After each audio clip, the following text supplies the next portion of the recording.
Bonjour à tous. Aujourd'hui, je vais évoquer le sujet de la supply chain 4.0. Donc le titre, je vais en parler un petit peu juste après. Pourquoi je vous ai proposé ce titre. Avant tout, je voulais d'abord me présenter.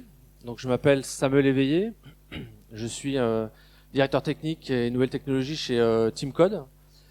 Donc Teamcode, on est intégrateur de solutions supply chain. On fournit des solutions à partir de notre bibliothèque finalement d'éditeurs, de partenaires, la solution appropriée par rapport à un contexte de supply chain. J'ai apporté quelques exemples d'éléments qu'on peut proposer ou de solutions qu'on peut proposer, donc ça se limite pas à du matériel, mais ça peut être d'autres solutions. Donc je vais en parler un peu plus loin dans la présentation, et puis on aura aussi, j'espère, l'occasion d'échanger.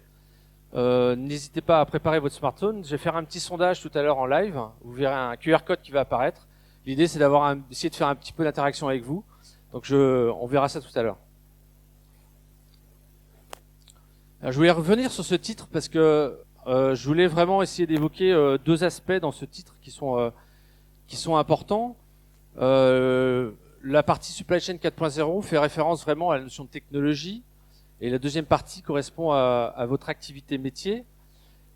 L'objectif principal, évidemment, c'est de vous fournir des solutions techno qui répondent et que vous puissiez réaliser votre métier de façon quasiment transparente sans que vous ayez besoin de réfléchir à la technologie associée. Et ce qu'on voit de plus en plus, c'est que les technologies, les possibilités qu'on a aujourd'hui à travers les offres sur la supply chain 4.0, elles sont très très vastes en fait. Et donc, on voit que nos clients, ils arrivent souvent avec deux axes, deux angles. Un premier axe qui est j'ai une problématique assez précise, j'ai un cas d'usage et je souhaite que vous adressiez ce cas d'usage à travers une solution. Donc là, à partir de là, nous, on va pouvoir réfléchir de façon assez précise sur les éléments matériels, l'intégration à mettre en œuvre pour répondre à votre cas d'usage. C'est le cas sans doute le plus simple. Le deuxième cas, qui est un cas un peu plus complexe, c'est j'ai besoin d'améliorer ma performance, parce que vous êtes tous au courant qu'aujourd'hui, il y a des solutions diverses et variées, mais vous n'êtes pas obligatoirement à même d'identifier la bonne solution. Donc c'est là où c'est intéressant d'avoir cet échange à travers du conseil et de l'audit, de comprendre un peu mieux votre métier, parce que finalement, votre entreprise, elle a une ADN spécifique, elle a un mode de fonctionnement, un process qui lui est vraiment propre, qui fait la force de votre entreprise, de votre industrie, de votre environnement logistique. Et pour comprendre ces éléments, on a besoin d'avoir un peu plus d'informations de votre part pour essayer d'identifier à quel endroit on peut agir pour améliorer la performance. Donc c'est vraiment ces deux axes-là, j'en reparlerai un petit peu plus tard aussi, mais c'est ces deux approches qu'on peut vous proposer à travers la proposition de Teamcode. Alors tout ça, c'est dans un contexte aujourd'hui que vous connaissez bien, qui est un contexte finalement où vous avez une complexité grandissante. Je vais l'illustrer tout à l'heure un petit peu, mais la complexité finalement, c'est le fait que vous êtes obligé aujourd'hui d'avoir sans doute plusieurs fournisseurs, de gérer finalement des flux différents et d'intégrer cette complexité dans votre système, d'avoir ces réceptions de façon différente et de pouvoir intégrer ces éléments-là. Deuxième élément qui est la difficulté de recrutement. Aujourd'hui, c'est un fait, on le voit dans l'ensemble des points qui sont montés par nos clients, cette difficulté de recrutement. Et je vais l'aborder un petit peu après aussi, finalement, sur le fait que on veut à la fois donc adresser ces recrutements, conserver les collaborateurs et aussi pouvoir les former rapidement. Donc nous, on peut agir sur certains leviers par rapport à ces éléments-là, je vais en reparler, pour finalement essayer d'améliorer la partie formation et montée en compétence des personnes. Le dernier point, c'est la nécessité environnementale. On est tous conscients du contexte aujourd'hui qui nécessite d'adresser ce sujet et du coup d'intégrer dans votre process ces éléments. Et tout ça évidemment en assurant le service à vos clients, en conservant la valeur, en restant compétitif, en limitant les erreurs, donc tous ces éléments qu'il faut pouvoir contrecarrer.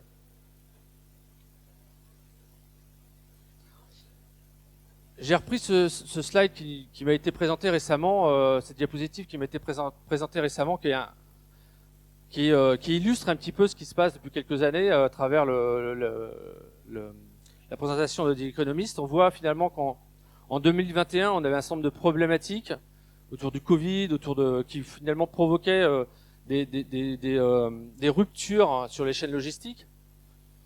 On se disait, ça va, ça y est, on a passé cette vague, on va passer à autre chose. Mais en 2022, on voit qu'il y a un contexte économique compliqué qui provoque aussi d'autres ruptures en fait. Donc l'idée derrière ces présentations, c'est que finalement, on voit que les années se suivent et se ressemblent plutôt parce que finalement, il faut pouvoir gérer cette complexité à chaque fois dans l'entreprise et pouvoir l'adresser. Alors je vais l'illustrer à travers un exemple assez simple de complexité. C'est que finalement il y a quelques années, on avait un service assez classique quand on allait acheter des produits en magasin, on récupérait nos produits, on les ramenait chez nous. C'était un canal assez standard.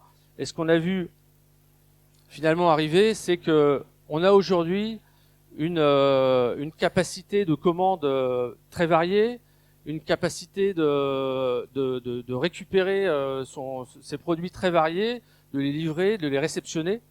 Tout ça, ça provoque un nombre de routes finalement importantes. Et ce que je veux illustrer à travers ça, c'est finalement que les services, la digitalisation et les services qui sont proposés aujourd'hui aux clients finaux cache une complexité derrière, puisque finalement c'est assez simple d'apporter un nouveau service digital. Par contre derrière, ça va transformer le mode de fonctionnement et ça va apporter énormément de complexité qui est cachée à l'utilisateur final, que ce soit en B2B ou en B2C, mais qui provoque au sein de l'entreprise une nécessité d'adresser cette complexité. Alors est-ce que c'est mission impossible? Alors c'est ça que je vais essayer d'adresser maintenant avec vous. Déjà, il y a une première étape qui a été franchie dans certains domaines autour de l'industrie 4.0. L'industrie 4.0, elle adresse un ensemble de domaines. Ça a été défini déjà il y a quelques années avec différents axes. L'industrie 4.0 a adressé aussi dans les standards ce qu'on appelle les niveaux de maturité. Je vais y revenir un petit peu tout à l'heure. Le niveau de maturité digitale d'une entreprise, finalement, aujourd'hui, une entreprise, à quel niveau de maturité elle se positionne pour essayer de voir comment elle peut progresser à ce sujet-là. Donc il y a eu des progrès un petit peu sur ces sujets-là.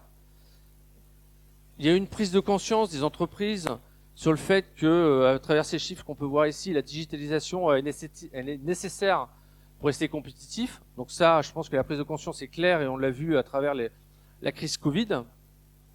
Et puis aussi, on voit que on compte un deuxième élément sur la combinaison homme et technologie, c'est la collaboration. Il faut commencer à imaginer des solutions collaboratives entre finalement ce que l'homme réalise et ce qu'un cobot peut apporter. Alors que ce soit un robot, que ce soit finalement des solutions qui sont plus adaptées. Et on en parlera un petit peu sur ce qu'on appelle des wearables, des terminaux qui permettent de s'intégrer dans le contexte de votre activité. Et puis, le dernier point sur la visibilité temps réel, je pense que c'est un des éléments clés, c'est que finalement aujourd'hui, déjà la visibilité, c'est quelque chose qui est de plus en plus demandé, c'est-à-dire d'avoir la capacité à déporter l'information rapidement aux collaborateurs pour qu'ils puissent avoir des actions en temps réel. Et puis aussi déporter cette information de visibilité sur des tableaux de bord et pouvoir commencer à prédire. Donc ça, là, j'ai évoqué différents sujets qui sont associés à ce que je vais présenter après sur le niveau de maturité à travers des solutions qui, petit à petit, apportent en fait cette visibilité, soit au niveau du collaborateur, soit au niveau d'un tableau de bord, soit de la prédiction pour aller un peu plus loin. L'enjeu RSE, donc ça, c'est un sujet qui évidemment maintenant fait partie des éléments qui sont aussi demandés par nos clients et demandent comment, déjà nous, on se positionne d'un point de vue RSE, qu'est-ce qu'on apporte comme solution dans ce contexte-là, et c'est ce que j'ai essayé d'illustrer aussi dans les diapositives qui suivent. Donc pour cette proposition, en fait, juste pour faire un petit aparté sur la position de Team Code, on est Donc j'évoquais tout à l'heure intégrateur solutions informatiques mobile, intégrateur dans la supply chain, et notre cœur de business vraiment était sur les solutions de fourniture de terminaux, lecteurs code barre, de solutions de traçabilité, autour de l'impression, autour de la connexion sur le réseau du client. On a créé Team Code Lab pour essayer d'aller un cran plus loin sur cette partie que j'évoquais tout à l'heure, que ce soit sur la partie conseil finalement, pour aborder ce questionnement sur maintenant avec la supply chain 4.0. On est amené à avoir une multitude de choix. Il va falloir pouvoir orienter le client, l'aider à choisir la bonne solution, et aussi pour intégrer dans ce Team Code Lab des technologies un peu différenciantes par rapport à ce qu'on proposait de façon classique. Donc on va retrouver le domaine de l'IoT, les domaines associés à de la lecture, à de la remontée discrète de données, c'est-à-dire on va pas utiliser obligatoirement un lecteur code barre, on va utiliser d'autres types de technologies qui remontent de la donnée de façon instantanée sans avoir besoin d'avoir une action manuelle par un collaborateur. On a aussi créé Team Code RSE. L'objectif premier de ce groupe, c'est déjà de se positionner nous en tant qu'action RSE. Qu'est-ce qu'on fait, qu'est-ce qu'on apporte, et pouvoir donner des réponses à nos clients sur ce qu'on a mis en œuvre, et aussi de commencer à challenger nos fournisseurs, parce qu'on est intégrateur. Donc là, les exemples que je vous ai mis, c'est des fabricants qui nous fournissent ces solutions qu'on intègre dans le contexte de vos environnements. Mais l'idée, c'était vraiment de pouvoir dire challenger nos fabricants, les challenger sur des sujets qui sont quelquefois anodins, mais récemment, il y a eu des changements sur le packaging qu'ils réalisent pour ces produits, limiter le packaging, limiter les déchets, ainsi de suite. La batterie, j'en reparlerai un petit peu plus tard, mais optimiser l'usage des batteries, avoir une meilleure visibilité sur à quel point les batteries sont usées et doivent être remplacées. Tous ces éléments qui font que on va améliorer petit à petit l'empreinte carbone à travers les solutions qu'on propose. Donc déjà, c'est un point important, c'est que l'idée, c'est de se positionner, de savoir se positionner et pouvoir vous fournir des éléments aussi pour se poser des questions sur ces éléments-là. Alors, ce qu'on a fait aussi récemment, et je vais lancer une vidéo. Alors, hop. Et il n'y a pas de son, donc je vais l'illustrer directement, ce sera plus simple. Oh merde, ça...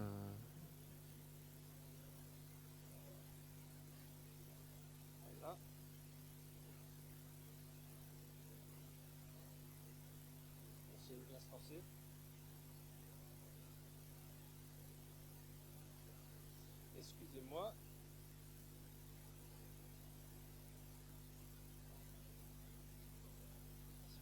Ouais, je pense que c'est parti maintenant. On voit pas la vidéo. Alors, je vais expliquer un petit peu.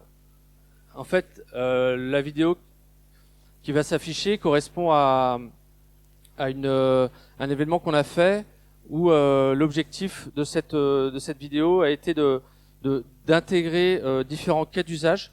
Je reviens sur ces notions de cas d'usage et pas de technologie dans un scénario client sur un salon.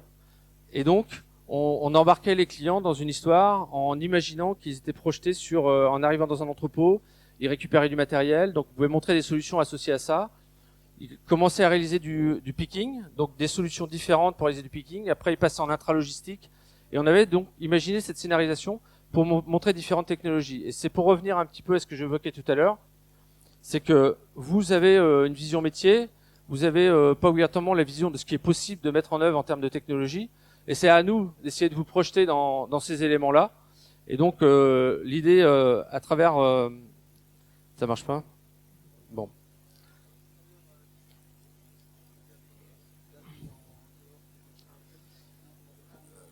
Bah, je passe pas facile d'accès, je suis pas sûr. Et là, si j'échappe,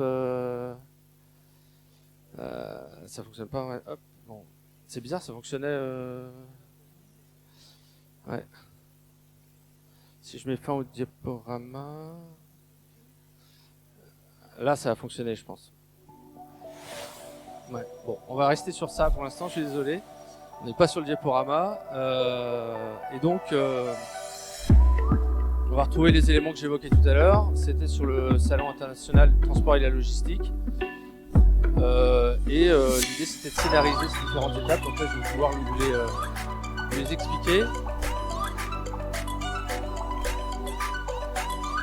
Donc différentes solutions qui ont été mises en œuvre au niveau de ce salon. On voit dès l'entrée ici de l'expérience du parcours expérientiel. On commençait par récupérer des terminaux dans une armoire connectée pour avoir des petits qui utilisent ce terminal, à quel moment ils sont utilisés, est-ce qu'il y a des formes de SAV à gérer. Après on allait sur une phase de picking où on imaginait différentes solutions, différentes technologies pour faire du picking, que ce soit du pick to light, que ce soit de solutions. Après on arrivait dans une partie cobotique où finalement en infralogistique et quand on a besoin de faire des allers-retours sur les actions, on va utiliser un cobo pour faire des choses qui sont répétitives. La partie RFID qui était une solution de convoyeur RFID et on arrivait sur la zone de packing. Là on était proposait des solutions associées à quand on fait du packing, quels sont les éléments nécessaires pour améliorer la performance sur un espace de packing. Et évidemment, tout ça aussi, dans le parcours expérientiel, il y a la partie pilotage, donc tour de contrôle, on vient l'appeler comme ça, où on a des éléments sur des données remontées du terrain, collectées, qui vont permettre de pouvoir piloter les terminaux, mettre à jour les terminaux, identifier l'usage des solutions qui sont mises en œuvre pour améliorer la performance de ces solutions-là. Donc voilà. Donc là, ce que je voulais illustrer, c'était vraiment l'idée, c'est ce travail-là qui est réalisé par Team Code pour essayer de plus en plus se connecter à votre métier, pour essayer de vous donner des éléments de choix sur les solutions technologiques. Alors je vais repasser en mode plein écran. Voilà. Ah ben ça fonctionne là. Donc j'évoquais tout à l'heure la notion de maturité.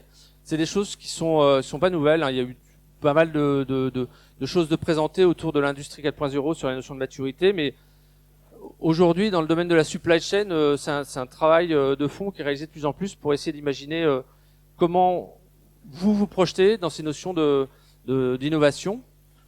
Et comme je l'expliquais tout à l'heure, en tant qu'intégrateur, on est très présent sur la partie collecte de données, récupération des données au niveau de la supply chain. Dans ce que je vais vous présenter, il y a d'autres aspects qui sont évoqués aussi, qui sont liés plutôt à des solutions qui sont en dehors du périmètre qu'on adresse, mais bon, ça apporte des réflexions aujourd'hui. Donc là, ce qui est représenté finalement, c'est une sorte de projection de ce qu'on peut imaginer dans le domaine de la maturité. Donc sur l'axe des abscisses, on a les différentes étapes. De la gauche vers la droite, on va avoir finalement une notion de à quel niveau de maturité je me positionne en termes de digitalisation. Est-ce qu'aujourd'hui, je fais de la saisie manuelle à travers les lectures code barre, ou est-ce que j'utilise des solutions un peu plus avancées ou de la saisie discrète?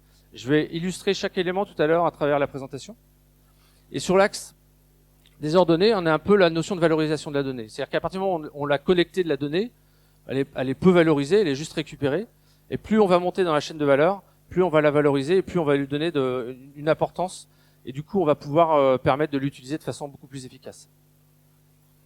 Donc maintenant, si je me projette un petit peu dans ce que nous, on propose et les cas d'usage qu'on a imaginés avec nos clients, dans la partie collecte de données, on a évidemment ces terminaux qui peuvent offrir cette capacité à collecter la donnée.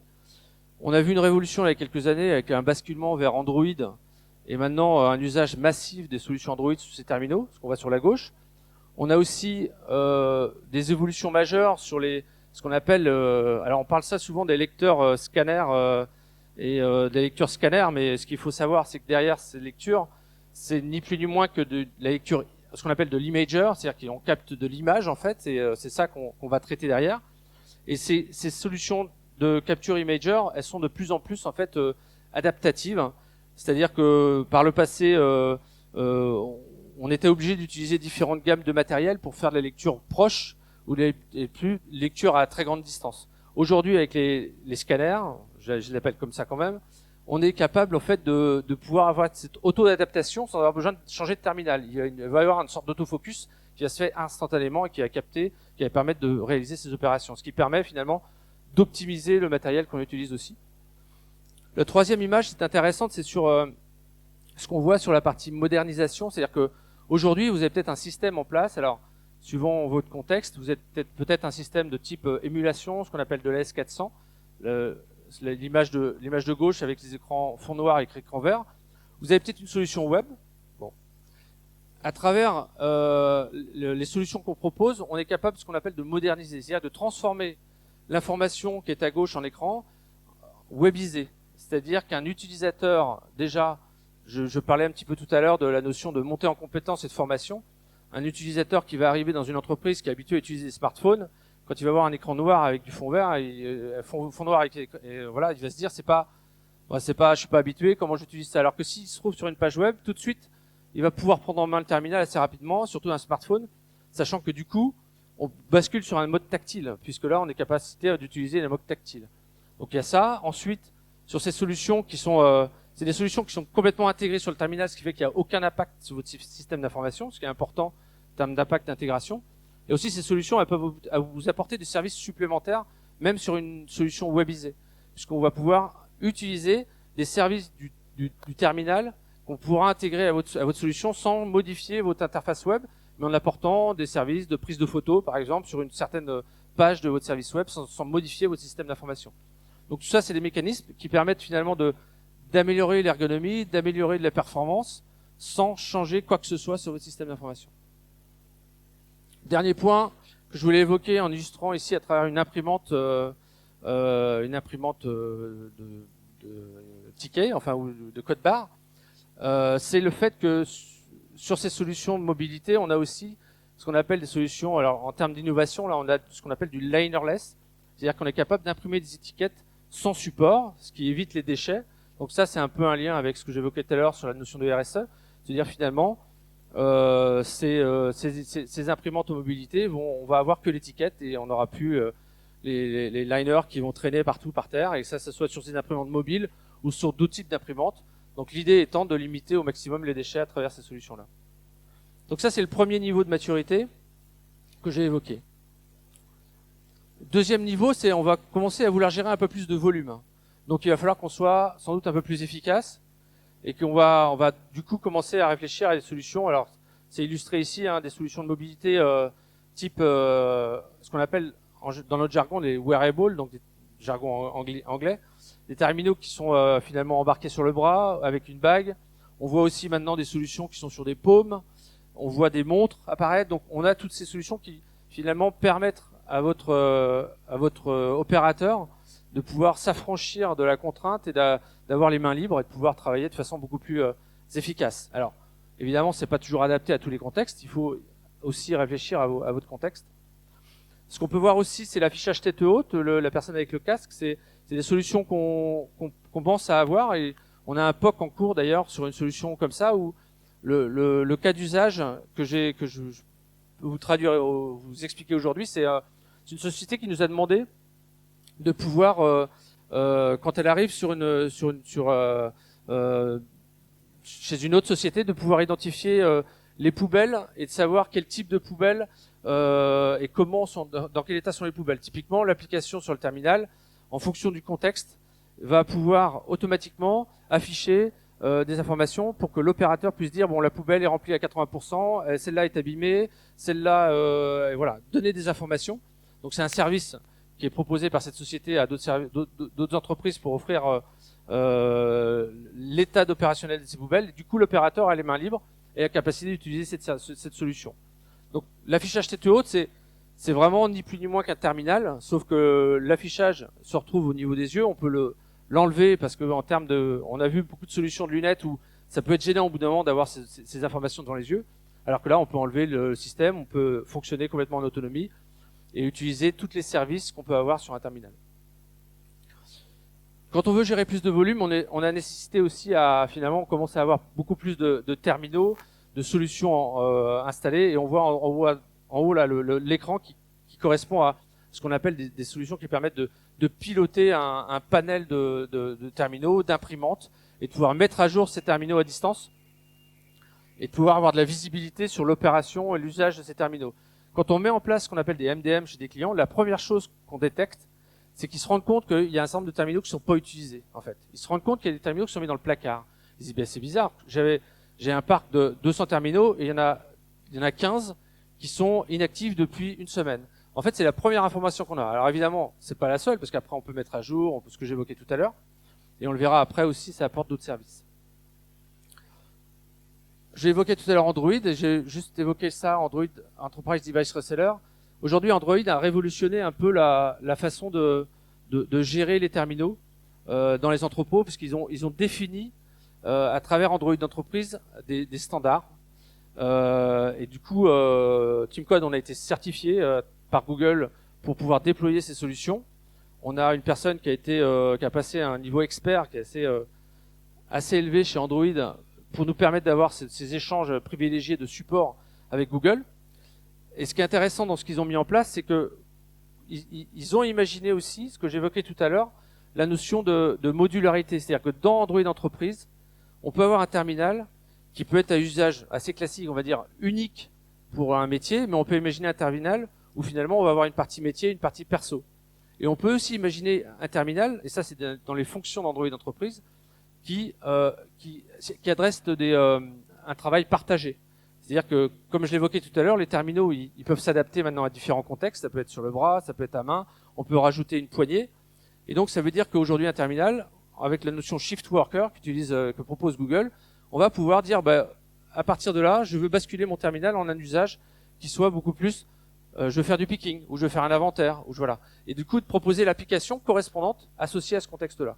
Ils ont normalisé tout ça, ils ont défini des critères, ce qui fait que, à travers l'interface, à travers le Android d'entreprise sur le terminal et la partie MDM qui définit des profils finalement, quels sont les profils qu'on veut appliquer dans ce contexte-là par rapport à cette entreprise, à ce site-là, on va pouvoir pousser un type de profil dédié et spécifique. Et aussi pour pouvoir gérer du volume, on va aussi amener des solutions de type cobotique. Donc je parlais de collaboration, des robots finalement qui vont apporter du service et qui vont apporter des services qui orientés sur un usage assez fréquent, c'est-à-dire qu'une personne qui va être amenée à se déplacer fréquemment d'un endroit à un autre, et donc d'éviter ces déplacements, on va dire peut-être inutiles, parce que sans trop de valeur, de mettre en place cette solution cobotique qui va permettre de réduire ces déplacements et d'offrir aux collaborateurs la possibilité de travailler vraiment sur des choses qui ont plus de valeur. On était sur le niveau 2. Donc sur le niveau 3, on va commencer à vouloir éviter les congestions, parce que finalement on a du volume, mais on veut commencer à éviter les congestions. Donc là, on peut imaginer des solutions qui vont, ce que j'évoquais tout à l'heure, la notion de saisie discrète, c'est le fait de pouvoir capter de la donnée de façon instantanée. Donc là, j'ai un exemple de lecteur RFID. Bon, la lecture RFID, c'est des solutions qui permettent de capter de l'information sans obligatoirement avoir une visibilité directe sur les objets. Et à travers la saisie discrète, on évoque aussi finalement les notions qu'on voit juste en dessous, la notion de pont, c'est-à-dire de pont RFID, dans lequel tunnel RFID plutôt, dans lequel on va faire passer des marchandises, et on va instantanément récupérer les identifiants de ces marchandises et pouvoir les faire remonter. Après, j'ai mis quelques exemples de solutions techno qu'on peut retrouver dans ce contexte-là pour la remontée d'infos. Que ce soit des solutions autour des technologies LoRa, donc c'est des technologies qui peuvent faire on va dire de géolocaliser à travers du GPS en outdoor plutôt, donc sur ce qu'on voit à droite là, sur le fait de pouvoir visualiser le chemin de containers. Donc on a des contextes où des clients commencent à mettre en place ces solutions LoRa, de tag LoRa sur des containers pour visualiser leur parcours. Et Bluetooth, qu'on a aussi des tags Bluetooth qu'on peut retrouver dans ces contextes-là pour alors on l'associe dans les cas d'usage qu'on a mis en œuvre à du LoRa, puisque souvent on a dans ces technos LoRa, on n'a pas une capacité à tracer de façon efficace dans un entrepôt. À partir du moment où ça rentre dans l'entrepôt, on n'a plus de visibilité. En LoRa public, c'est plus compliqué. Et donc on met en place des gateways BLE pour dire une partie du moment où vous êtes rentré là, on sait que vous êtes là. Donc ça, c'est des solutions de géoloc assez opportunistes, je dirais, dans la technologie. Étant directeur technique, c'est le sujet qui m'intéresse sur cette notion technologique. Et c'est assez opportuniste. Pourquoi je dis ça? Parce que finalement, que ce soit le Bluetooth ou le LoRa, ce ne sont pas des technologies dédiées à de la géolocalisation. C'est plutôt des solutions qui sont arrivées après, mais qui offrent un service intéressant quand on va avoir une notion de zoning. Et typiquement, on a des cas de figure où nos clients veulent savoir, par exemple, il y a souvent des palettes qui partent dans le mauvais camion, il y a souvent des contextes où l'opérateur arrive sur le quai et il s'est trompé de quai. Ben avec du BLE finalement et intégré à ce que j'évoquais tout à l'heure, le service qu'on peut intégrer sur le terminal, on va pouvoir automatiquement détecter par rapport à un contexte métier, vous n'êtes pas dans le bon quai là. Et donc on a éventuellement un écran rouge qui apparaît parce qu'on sait que par rapport à ce contexte métier, il n'est pas au bon endroit. Parce que le Bluetooth est intégré sur les terminaux, comme tout terminal classique, et il suffit de mettre des gateways BLE sur les entrepôts. Après, la précision n'est pas extraordinaire, mais elle est suffisante. Et c'est toujours pareil, c'est un équilibre entre finalement l'investissement et ce qu'on peut offrir en termes de service. En haut à droite, on voit la notion d'operational intelligence, c'est pour faire le lien un petit peu avec ce qu'on évoquait tout à l'heure sur la partie MDM. En fait, les solutions de ce type, operational intelligence, c'est des solutions qui permettent d'offrir un cran supplémentaire en termes d'offres. Et là, on est sur de l'analytique en fait. Qu'est-ce qu'on appelle de l'analytique? C'est finalement de big data. On va commencer à traiter de l'information, à pouvoir l'analyser et pouvoir se dire tiens, ce terminal à tel endroit, il y a eu tant de chocs avec ce terminal là. Pourquoi? Qu'est-ce qui s'est passé? Cette application, je l'ai installée sur 3 sites, mais sur ce site-là, elle n'a pas été utilisée du tout, cette application que j'ai installée, la dernière version. Donc on aura une visibilité un peu sur ce qui se passe, d'un point de vue beaucoup plus historique, en fait, puisqu'on va pouvoir remonter un petit peu sur l'histoire. Et souvent, d'un point de vue techno, on est sur des bases de données qui sont pas les mêmes types de bases de données, parce qu'on va stocker beaucoup d'informations, et donc d'un point de vue technologique, on est sur quelque chose de différent. C'est pour ça qu'on parle souvent de big data associé à ces environnements. Le quatrième niveau, c'est vraiment l'idée de se dire, mais c'est quoi ma prochaine meilleure action? C'est un peu en lien avec ce que je viens d'évoquer sur la partie analytique, c'est qu'on va commencer à anticiper un petit peu des informations qu'on veut mettre en œuvre. Et là, on va donc là, on peut avoir de la réalité augmentée, des informations qui sont projetées finalement sur un écran pour donner de l'information contextuelle et métier, et donc du coup d'accéder à l'information beaucoup plus rapidement. Donc c'est les exemples qui sont en haut à gauche. En bas à gauche, c'est illustration de ce qu'on voit de plus en plus dans ce contexte industriel, c'est l'intégration de ce qu'on appelle du no-code, et qu'on met en œuvre assez souvent, et que on sent bien que les clients sont ont une appétence à ce sujet, puisque en fait ça permet assez rapidement, déjà pour faire des POC, c'est extraordinaire, parce que rapidement on peut mettre en œuvre quelque chose sans avoir d'impact fort sur le système d'information du client. Et puis une fois qu'on l'a mis en œuvre, après l'utilisation et le développement et l'intégration de cette solution dans un contexte industriel, il sera beaucoup plus simple. Alors après, c'est toujours pareil, il y a toujours un équilibre entre ces solutions no-code qui permettent d'accéder à un service qui sera sans doute pas au niveau d'un service que vous développerez vraiment from scratch sur votre système d'information et qui sera intégré à vraiment tout votre environnement. Sur ces solutions, c'est toujours pareil, il y a un équilibre entre finalement ça me suffit, ça fournit le service à 90% et c'est suffisant et ça m'offre vraiment le ROI qui va bien. Donc c'est cet équilibre-là qui est intéressant à travers ces solutions no-code, qui finalement permettent aussi de pouvoir interconnecter ces nouveaux objets, parce que votre système d'information, il n'est pas capable peut-être de pouvoir rapidement intégrer un nouveau type de protocole, alors que là, l'idée, c'est vraiment de se dire, à travers ces solutions, j'intègre un nouveau protocole, je le traduis et je peux déclencher des opérations derrière à travers ça. Et les derniers points en haut à bas à droite, c'est vraiment on est sur la géolocalisation beaucoup plus fine. Tout à l'heure, j'évoquais les opportunistes, le BLE, qui sont des technos qui sont intéressantes en termes de zoning et de positionnement. On utilise même quelquefois le Wi-Fi, qui permet d'avoir une certaine notion de position. Mais la dernière, c'est vraiment la notion on utilise dans ces contextes-là de l'ultra wideband. Donc c'est une techno qui permet d'avoir une géolocalisation à 30 cm près. Alors après, c'est ce que j'évoquais tout à l'heure. Le ROI, faut l'identifier. Est-ce qu'il y a un intérêt à avoir cette précision? Oui, peut-être. On a identifié des cas d'usage, par exemple, sur les ordres de fabrication. Alors aujourd'hui, les ordres de fabrication, peut-être que vous les suivez à travers des lectures de code barre, tout ça. On peut très bien imaginer d'intégrer une puce ultra wideband sur un support d'ordre de fabrication, et il va être suivi instantanément. On n'aura même plus à se poser la question à quel moment on est passé. Il y a plus besoin de saisie, d'identification. Donc c'est un exemple. Je pense que c'est ce que j'évoquais tout à l'heure. Dans la techno, on voit plein de choses intéressantes et plein de choses, mais après, faut se projeter dans votre métier, dans votre activité. Enfin, le dernier niveau, là, on est vraiment sur des notions comment répondre à des demandes évoluant en permanence, c'est de pouvoir s'adapter rapidement, finalement au contexte qui évolue. Et là, j'ai mis quelques illustrations pour essayer d'évoquer ce qu'on peut imaginer et ce qui est déjà présent dans certaines solutions. On évoquait tout à l'heure Operational Intelligence sur un certain niveau, mais ces solutions-là commencent à intégrer la notion d'IA. Alors, ça veut dire qu'on va être capable de pouvoir identifier que tiens, cette borne Wi-Fi qui depuis 3 semaines a un problème, une sorte de glitch qu'on détecte, qui est détecté automatiquement, on va identifier et prédire, se dire attention, peut-être qu'on ne voit rien du tout sur le terrain, mais à partir de là, on va pouvoir prédire que potentiellement il peut y avoir un problème qui va arriver sur cette borne Wi-Fi à un certain moment. Donc c'est l'idée un petit peu de ces solutions-là. On va commencer à avoir une notion de machine vision.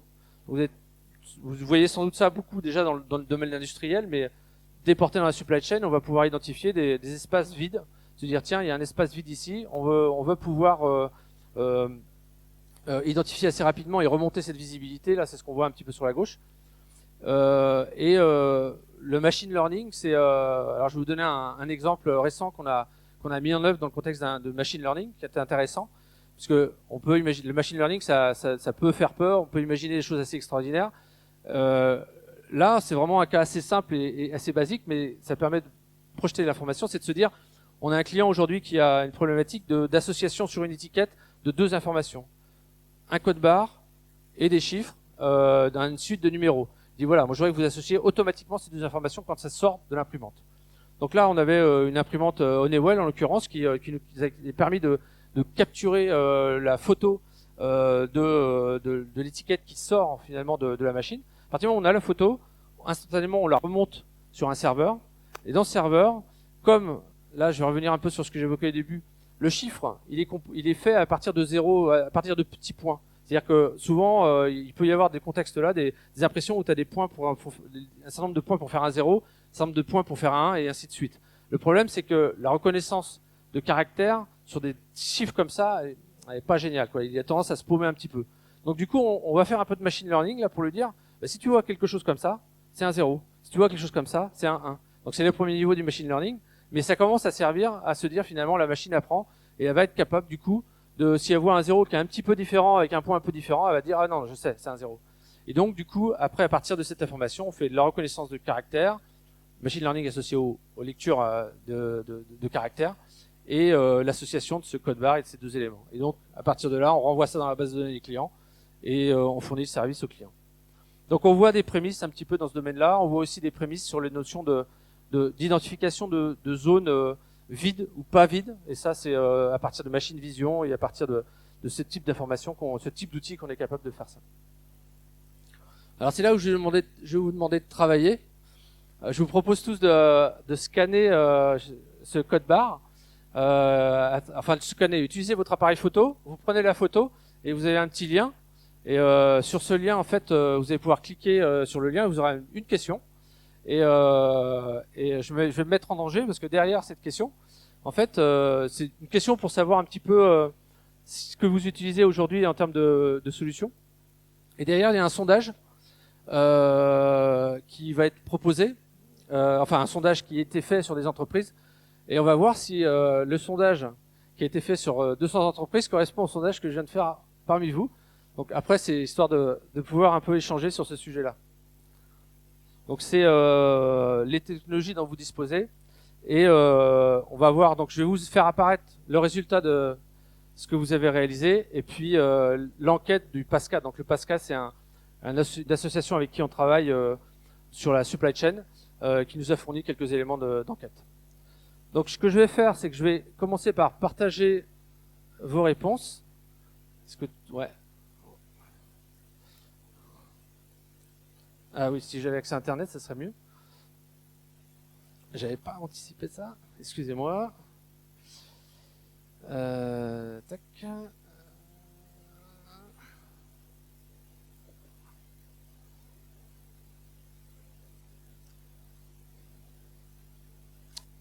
Excusez-moi. Voilà, ça y est, je vais me connecter.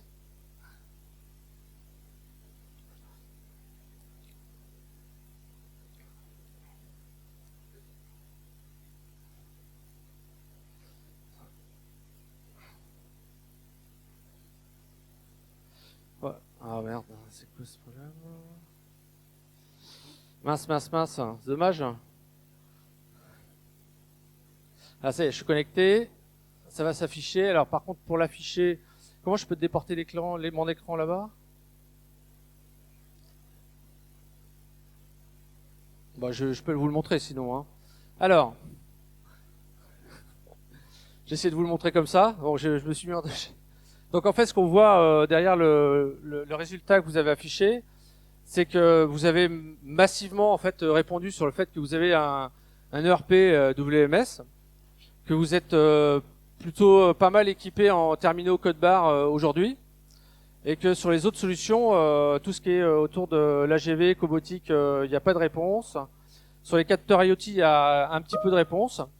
Et puis, on voit que sur la partie Big Data IA, en fait, il y a finalement quelques éléments. Je vais vous partager maintenant le résultat du sondage qui a été fait par le PASCA.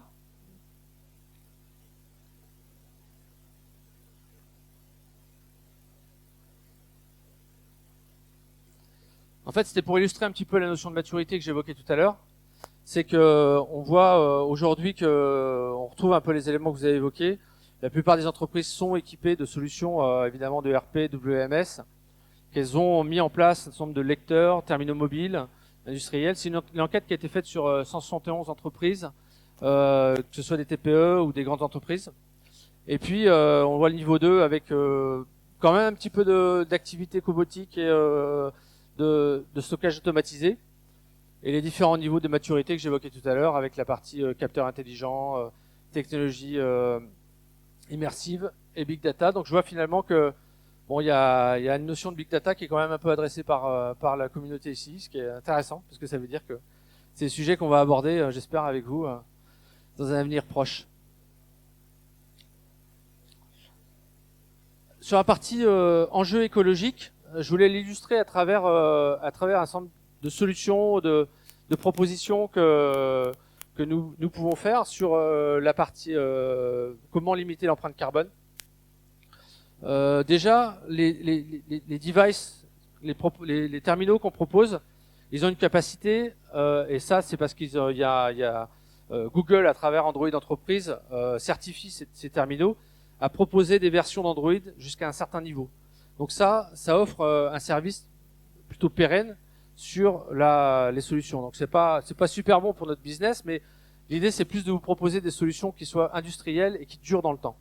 Et je pense que c'est vraiment la position intéressante pour nous, que ce soit sur la partie gauche, donc le fait de pouvoir durer sur l'usage Android et du coup de pouvoir utiliser des versions qui évoluent, que ce soit sur la droite la partie Smart Battery, ces terminaux intègrent des informations qui permettent d'avoir une visibilité sur le nombre de fois que la batterie a été chargée, à quel moment elle a été chargée, est-ce que c'était complètement à vide ou est-ce que c'était à mi-charge, est-ce que le terminal a été stocké dans un environnement froid ou chaud, et tout ça, ces informations, elles sont remontées dans les plateformes pour dire à partir de ce moment-là, on sait que ce terminal, cette batterie, il faudra la changer dans 2 mois, 3 mois, 4 mois, et avoir une capacité finalement à adapter et à pas faire du remplacement massif, alors que finalement les batteries pourraient être utilisées beaucoup plus longtemps. Le point au milieu, c'est associé à ce que j'évoquais tout à l'heure sur la partie RFID. Finalement, c'est le fait d'intégrer des solutions RFID, de pouvoir tracer un peu plus, de façon plus fine vos contenants. Ça permet finalement d'optimiser l'usage des contenants, d'avoir une meilleure visibilité sur l'usage de vos contenants, et donc ça limite un petit peu les déchets. À gauche, la partie impression, donc je l'évoquais tout à l'heure, à partir du moment où on a la capacité à remonter une information d'impression sur une plateforme, on est capable d'éventuellement d'identifier sur un site, peut-être qu'il y a beaucoup d'impressions, peut-être qu'il y a quelque chose qui est pas normal, à identifier une anomalie, ou alors peut-être identifier aussi commencer à se poser la question finalement, mais quel est le nombre de kilomètres d'impression qu'on fait par an? Et c'est des choses sur lesquelles on peut avoir cette visibilité. Comme je l'évoquais tout à l'heure, il faut bien démarrer à un moment donné à certains indicateurs au niveau RSE, et ça, c'est commencer à fournir ces informations. Le point en bas à gauche, c'est vraiment sur la notion de réutilisation des terminaux, de se dire aujourd'hui, avec la visibilité sur un parc, on sait quels sont les terminaux utilisés, à quel point ils sont utilisés, est-ce qu'il n'y a pas un moyen d'optimiser le partage des terminaux sur différents sites ou sur différents services. Donc ça, le fait d'avoir cette visibilité vous permet peut-être d'éviter de trop investir parce que vous allez toujours avoir des collaborateurs ah mais j'ai besoin encore d'un terminal parce que j'ai besoin j'ai un rush et j'ai jamais assez de terminaux. Et là, vous avez de la capacité de dire, attends, on voit que les terminaux sont utilisés à 30%, 40%, donc essayez d'optimiser un petit peu ces usages. Et l'autre, c'est la location. Finalement, c'est par rapport à des pics de besoins, vous pouvez être amené à avoir besoin de louer des terminaux pour une phase d'inventaire, pour des phases un peu exceptionnelles, d'événements. Et donc, c'est ce que nous propose des services où finalement, on vous installe l'application, on vous fournit le terminal et vous êtes capable de l'utiliser sur une période donnée en location courte durée. Et puis, pour éviter, encore une fois, pour moi, c'est vraiment un sens écologique d'acheter des terminaux qui vont pas être utilisés, quoi. D'optimiser l'usage de votre parc, enfin du parc en général. Donc, c'est quoi les étapes du coup pour votre projet d'innovation? Je reviens un petit peu sur ce que j'évoquais tout à l'heure. Ces deux notions, c'est que soit vous avez un besoin, un projet, quelque chose identifié, un cas d'usage. Là, du coup, vous pouvez revenir vers l'équipe Team CodeLab pour essayer de réfléchir sur le besoin. Soit c'est une notion de conseil, puisque vous voulez avoir une ouverture un petit peu sur ces technologies, et donc commencer à réfléchir sur les points de performance que vous voulez adresser, quels sont les éléments qui vous intéressent. Et puis là, j'ai mis quelques éléments, quelques questions qui sont intéressantes. Toujours pareil, hein, c'est à travers vos questions, à travers vos retours qu'on peut s'enrichir nous des solutions qu'on doit mettre en œuvre. Et j'évoquerai une des questions qui est évoquée sur la partie réception et mise en stock, comment gérer les litiges. Donc aujourd'hui, on a des solutions qu'on a mis en œuvre chez un client sur le fait à partir d'une caméra, et d'ailleurs, vous avez sans doute déjà des systèmes vidéo chez vous pour la sécurité, tout ça. C'est exactement le même système de serveur vidéo, sauf que la caméra, peut-être que on en rajoute une autre à un autre endroit. On va être capable, sur une lecture code barre ou éventuellement un autre type de lecture, de collecte de données, de pouvoir remonter et de taguer la vidéo avec le code barre scanné, et donc de pouvoir retrouver instantanément peut-être un colis qui a été expédié, un client qui dit je n'ai pas retrouvé ces éléments, le colis était en mauvais état, comment ça se fait? Et donc de pouvoir associer ces informations et de façon assez simple, sans investissement important pour vous, pour avoir cette traçabilité de gestion des litiges. Améliorer vos processus à travers les différentes étapes de préparation de commande, de conditionnement, d'expédition. Je vais zoomer sur un des points, améliorer la productivité des équipes. On a mis en place une solution où on a identifié dans un entrepôt, dans un espace important, que les préparateurs, à un moment donné, ou les personnes qui réalisaient le packing, parce qu'ils avaient plus de carton, parce qu'ils avaient plus de scotch, parce qu'il fallait qu'ils retournent à un endroit, aller chercher des informations. Donc, on a du coup imaginé une solution plutôt orientée IoT, où la personne finalement elle a un petit clavier, il appuie sur un bouton, automatiquement, cette information va remonter à travers ce qu'on a évoqué tout à l'heure, du no-code encore, soit à travers un affichage lumineux qu'on a mis en place dans ce contexte, mais ça peut être aussi à travers un affichage sur une tablette, sur un device, pour dire j'ai besoin de ça, et du coup il y a quelqu'un qui va lui apporter le service. Ça peut être aussi un cobot d'ailleurs qui lui apporte les éléments qui vont bien.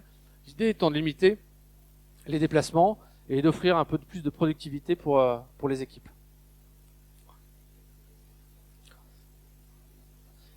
Donc voilà, je reviens sur les deux points. Moi, ça me semble des éléments importants. La réponse à votre problématique, l'amélioration de votre performance, avec 4 éléments à mettre dans la balance. L'accompagnement au changement des équipes. Et on a identifié aussi quelquefois c'est des nouveaux métiers, parce que quand on met en place des tableaux de bord, de pilotage, quelquefois il y a des métiers qui apparaissent parce qu'il faut commencer à imaginer des contextes un peu différents. L'intégration, alors il y a de l'intégration évidemment à considérer dans votre système d'information quand on met en place ces solutions, mais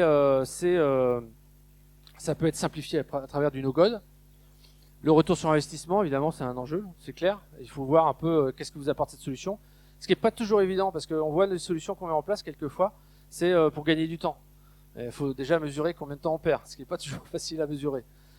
Et l'impact environnemental, voilà, quelque chose qui émerge et qui est important et qu'il faut considérer dans ces mises en œuvre, puisqu'on voit sur la partie énergétique, typiquement, ça va être des enjeux dans quelques années.